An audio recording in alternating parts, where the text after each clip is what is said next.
Okay, guys, first of all, Spadia is not just a YouTube channel. We have also digital products, physical products, which are going to help you about everything we talk about in these videos.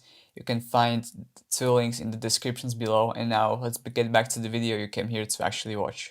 What's up, guys? Welcome to another third video we are making today, and this one is about working overtime, especially in your 20s, but at this point I will probably also say to your teens especially. But goddamn, guys, working overtime, it's something that many people, I don't think it's actually talked about that often, about the actual real benefits it gives you. It's not just about earning more money, although that is probably the first thing that comes to your mind, especially in your 20s, but working overtime is probably the biggest thing you can do, and I wouldn't even say probably, but it's the biggest thing you can do as a man in your 20s and even beyond. But the effects, in my opinion, are the largest if you are able to do it in your early 20s up to mid 20s.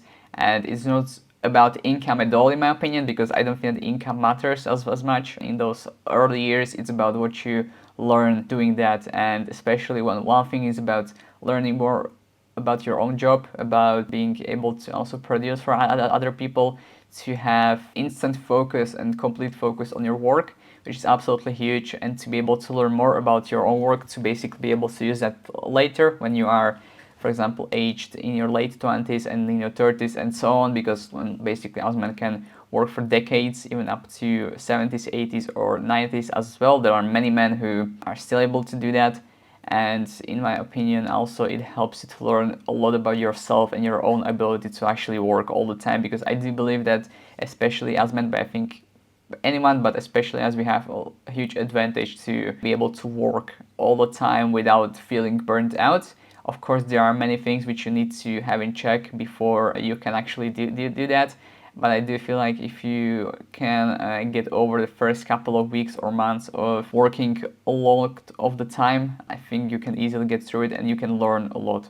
Now, the thing about why I'm especially mentioning 20s and maybe even teens of being the best time to work is there's one huge thing which has been found out in studies, is that neuroplasticity, which is our brain's ability to change, tapers off by quite a bit at about age, let's say around, it's at about age 25.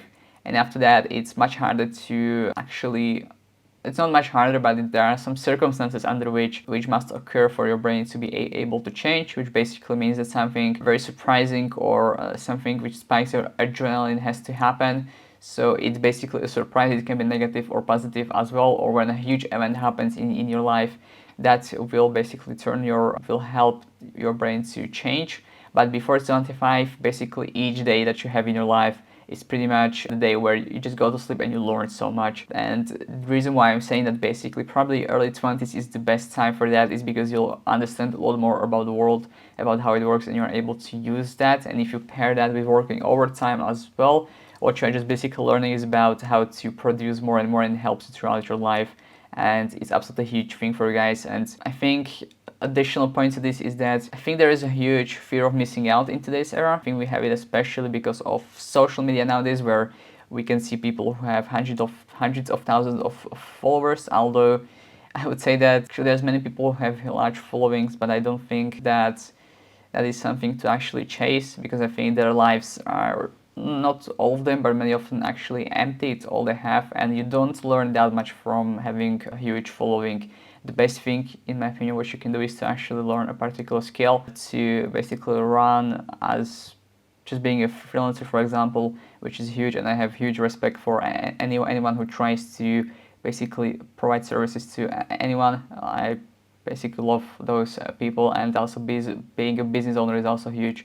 So basically having a skill instead of focusing on growing your followers on social media is something huge. And additional thing is that if you are, for example, a person who has a huge following of social media as well, that doesn't necessarily translate to your own life by feeling good about yourself. But if you, for example, have a particular skill which you have, if you have information which other people might not have, provides you with the ability to help others, and then you can translate that skill to your social media presence as well. So it's a much better way to go around it than many of the accounts which are very popular nowadays, that you can basically just see pictures or entertainment which doesn't, in my opinion, doesn't provide as much value to the world, and it's much in the frame of instant gratification as well.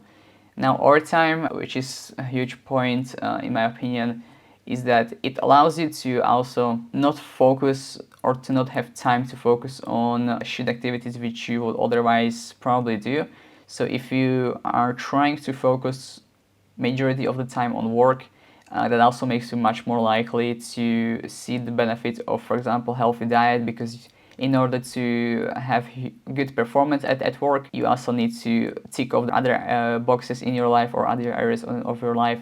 And that means having basically good diet, some kind of system in your life on when you wake up, when you go to sleep, when you do particular activities, when you go to the gym, for example, when you have social events, and you are much more selective about what to do because you have basically a goal in your head that you need to actually perform well on the next day in your job. And if you have, for example, 2 or 3 clients or even more, well, that focus on performing well at the work is going to be very important for you. So things like watching TV for an entire day on weekend, it's not even going to be an option for you guys. And it just basically makes your entire brain to behave completely differently, and you will be very surprised how much of a change any person, and especially any man, can make with just having a shift of focus. And this is one of the things that I will mention that I haven't mentioned yet probably in the entire channel, is that in terms of difference of people who are brought up in different environments and also genetics, I don't think that environment that you grew up in and genetics matter as much as your own ability to change your current focus and what you want to improve, because genetics, in my opinion, are a lot less impactful on how your life is going to be compared to the environment that you build around yourself at the moment, and compared to what you're focusing on at the moment. So even if you have no matter what genetics, if you actually don't focus on work and gym, it's not going to help you as much, and focusing on those things instead will completely change your life, and you will be surprised how differently you will think when you actually focus on work. And working over time especially helps you to just completely change the milieu of your brain in terms of not just which, for example, neural connections are firing. So for example, wanting to buy a health food in the store instead of buying chocolate, for example, but also instead of just staying at home or sleeping in the bed for 2 additional hours, even though you're not tired, you're going to the gym. So that helps you to avoid all the things which you otherwise wouldn't have done. And working overtime makes you less likely to do particular shit activities. It makes you more likely to work on activities that help you more to produce more, and that makes you to feel good. And it's basically a huge spiral for you guys, which you might want to try out. So I won't say that this removes every bad habit. Obviously, it doesn't remove every habit, but it doesn't, in my opinion, remove every bad habit, but it significantly reduces your chances of falling into some kind of spiral where you might just do nothing for a couple of weeks, which I do believe a lot of people have that going on, especially today, as I think there is a kind of a culture of abdicating responsibility for yourself because of the instant gratifications which we have. But these things instead basically have much larger effects than anything that is being thrown at you. So if you just basically work as much as you can and also take some rest off, for example, at the 7th day in the week, that is one hell of a way to basically make sure that you learn as much as you can and use overtime in your 20s to just basically learn how to conduct yourself. So hopefully this video has been helpful for you guys, and we will see you in the next one. Bye.